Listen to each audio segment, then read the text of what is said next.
Assalamualaikum warahmatullahi wabarakatuh. Perkenalkan, nama saya Tesalonika Pasca dengan NIM 4322210028. Perkenalkan, nama saya Widi Putri Legati dengan NIM 4322210029. Kami akan mempresentasikan tentang hak dan kewajiban wajib pajak edukasi calon wajib pajak masa depan. Yang pertama ada definisi pajak. Pajak adalah kontribusi wajib kepada negara yang terhutang oleh orang pribadi atau badan yang bersifat memaksa berdasarkan undang-undang dengan tidak mendapatkan imbalan secara langsung dan digunakan untuk keperluan negara bagi sebesar-besarnya kemakmuran rakyat. Kemudian ada definisi pajak. Yang pertama ada orang pribadi atau badan meliputi pembayaran pajak, pemotongan pajak, dan pemungut pajak yang mempunyai hak dan kewajiban perpajakan sesuai dengan ketentuan perundang-undangan perpajakan yang berada pada Undang-Undang Nomor 16 Tahun 2009. Selanjutnya ada APBN 2023. Defisit diproyeksikan ada sebanyak 598,2 triliun atau 2,84% THD PDB. Defisit anggaran sebanyak 598,2 triliun dan pembiayaan anggaran ada 598,2 triliun. Pembiayaan utang yang turun sekitar 8,1% terhadap Outlook 2022. Lalu ada pendapatan negara dan belanja negara. Pendapatan negara mencapai penghasilan 2.463,0 triliun, tumbuh 1,1% dari Outlook 2022, terutama didukung langkah optimalisasi pendapatan negara dengan memastikan implementasi reformasi perpajakan berjalan efektif. Kemudian dari pendapatan negara ada perpajakan yang menghasilkan penghasilan 2021,2 triliun, tumbuh 5% dari Outlook 2022 seiring pertumbuhan aktivitas ekonomi domestik serta implementasi reformasi perpajakan. Lalu selanjutnya ada PNBP, itu mencapai penghasilan 441,4 triliun, turun 13,6% dari Outlook 2022 dipengaruhi oleh normalisasi harga komoditas. Lalu kemudian ada hibah, itu mencapai penghasilan 0,4 triliun sejalan dengan proyeksi hibah luar negeri yang terencana. Selain pendapatan negara ada juga belanja negara mencapai penghasilan 3.061,2 triliun.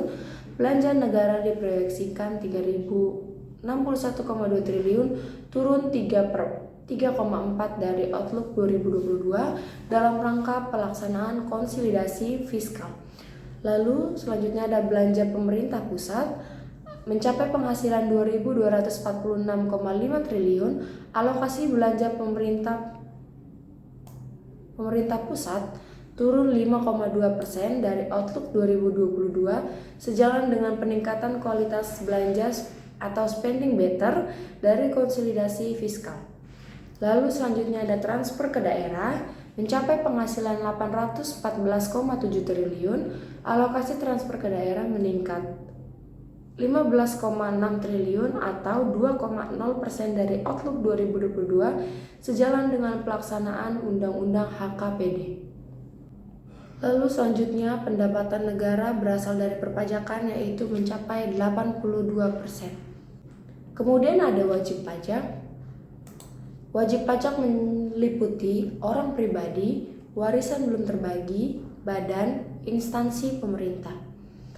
Wajib pajak orang pribadi meliputi karyawan atau ASN, usahawan, pekerja bebas.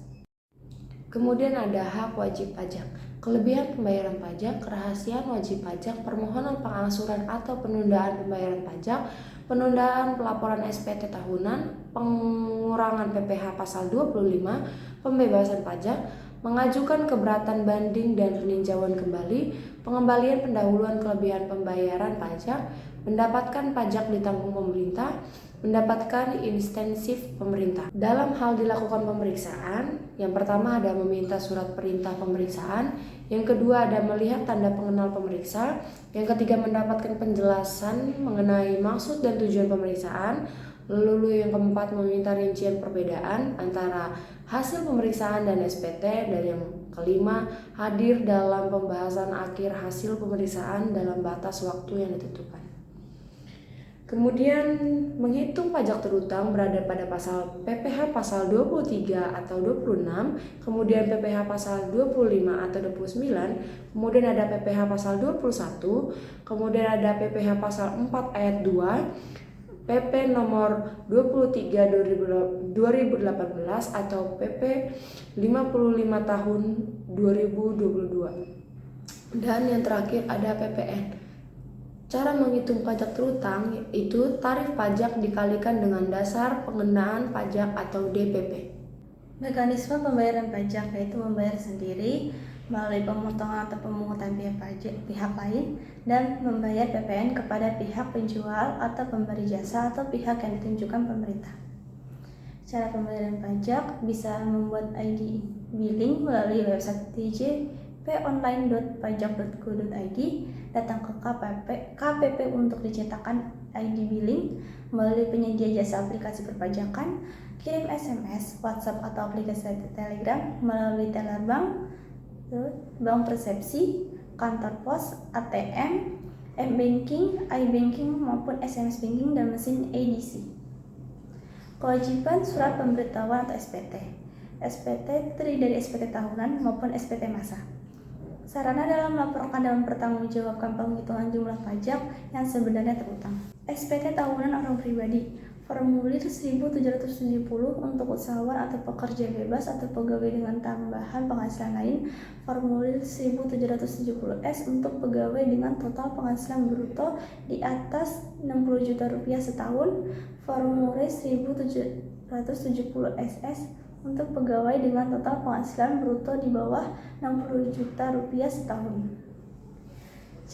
Cara lapor SPT tahunan orang pribadi melalui website djponline.pajak.go.id atau aplikasi sistem perpajakan ASP, e-form dan e-filing formulir manual. Kelengkapan dokumen untuk laporan SPT tahunan, OP karyawan atau ASN.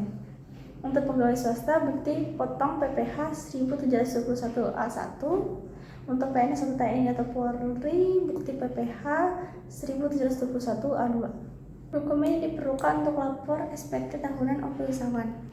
Pembukaan wajib pajak orang pribadi atau WPOP yang melakukan kegiatan usaha atau pekerjaan bebas kecuali peredaran brutonya dalam 1 tahun kurang dari 4,8 miliar rupiah. Wajib pajak badan diwajibkan membuat laporan keuangan untuk pelaporan SPT tahunan. Pencatatan. Wajib pajak orang pribadi yang melakukan kegiatan usaha atau pekerjaan bebas dengan peredaran bruto dalam 1 tahun kurang dari 4,8 miliar rupiah, dan wajib pajak orang pribadi yang tidak melakukan kegiatan usaha atau pekerjaan bebas. Bagaimana jika transator dan atau lapor SPT? DJP dapat mengenai sanksi administrasi. Batas waktu penyetoran pajak. Jenis pajak PPh pasal 4 ayat 2 setor sendiri, batasnya tanggal 15 bulan berikutnya. PPh pasal 21, PPh pasal 23 atau 26, batas penyetorannya tanggal 10 bulan berikutnya. PPh pasal 25 orang pribadi dan badan atau angsuran, batas penyetorannya tanggal 15 bulan berikutnya. PPN atau pajak pertambahan nilai, batas penyetorannya akhir bulan berikutnya serta setelah masa pajak berakhir dan sebelum SPT masa PPN disampaikan. Batas waktu pelaporan SPT masa PPN. Batas pelaporannya paling lama akhir bulan berikutnya setelah akhir masa pajak. SPT masa lainnya paling lama 20 hari setelah akhir masa pajak. SPT tahunan OP paling lama 3 bulan setelah akhir tahun pajak. SPT tahunan badan paling lama 4 bulan setelah akhir tahun pajak. Sanksi administrasi berupa denda, SPT tahunan OP sebesar Rp100.000, SPT tahunan badan sebesar Rp1.000.000, SPT masa PPN sebesar Rp500.000, SPT masa lainnya sebesar Rp100.000. Sekian presentasi dari kami, kurang lebihnya mohon maaf. Wassalamualaikum warahmatullahi wabarakatuh.